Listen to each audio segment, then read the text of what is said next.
Hi, good morning. This is Pierce Paul again, corn and small grains pathologist and extension specialist at The Ohio State University.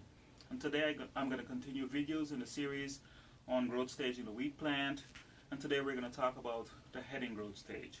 The heading growth stage is when the head emerges from the leaf sheet of the flag leaf. Remember last week we talked about the boot stage when the head is still swollen and retained in the leaf sheet of the flag leaf. Today we're going to talk about growth stages as the head emerges from the leaf sheet of the flag leaf. And like I said before, if you're going to growth stage the wheat plant, you want to pull multiple tillers or multiple plants from multiple locations across the field and look at the growth stage on the primary tiller. This is the largest tiller in the field. So here we've got a set of wheat plants collected from the same field. And if you look at these plants, you're going to see there are some heads with about 75% of the head emerged. So there are some plants with 75% of the head emerged. There are some plants with only about 25% of the head emerged.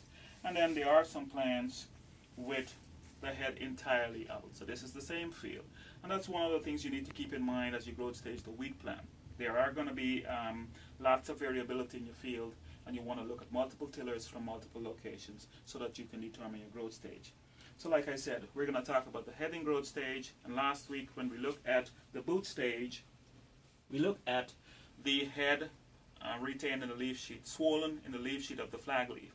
This is the boot stage. As the head begins to emerge from this leaf sheet, we move into the heading growth stage. The boot stage is called fixed growth stage 10, when the head is swollen in the leaf sheet of the flag leaf. As the head emerges, we start adding decimals to 10 so that we can get the heading growth stages. So we'll go through those growth stages today. So this is fixed growth stage 10. When we've got the first few spikelets being seen through the leaf sheet, in other words, the head just beginning to emerge, this is fixed growth stage 10.1. So 10 is when the head is retained in the leaf sheet. 10.1 is when the head is just beginning to emerge. Only the first few spikelets are seen coming out of the leaf sheet. That's 10.1. When we've got about 25% of the head coming out of the leaf sheet, that's 10.2. So that's fixed growth stage 10.2. When we've got about 50% of the head out of the leaf sheet, that's 10.3. So we've got 10.1, 10.2, 10.3.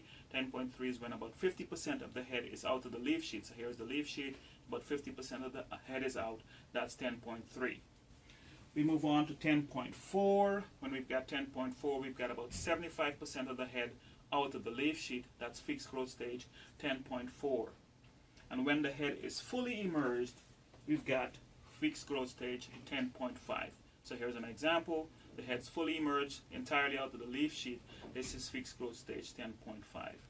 Now, like I said, there's lots of variability in any given field or any given plot. So if you're looking at growth stages, you want to look at multiple heads within the field and determine the growth stage on the main tiller. So if you're interested in any one of these growth stages, for example, the heading growth stage, to make your fungicide application decision or any management decision you're making, you want to look at multiple tillers, and if 50% of the tillers you look at in that field is at this growth stage, you say you're at fixed growth stage 10.5. Next week we're going to talk about the flowering growth stage, which is a very important growth stage from the standpoint of fungicide application decision, particularly for the control of fusarium head blight or head scab. So next week we're going to talk about the flowering growth stage. That's it. Until next week, thank you.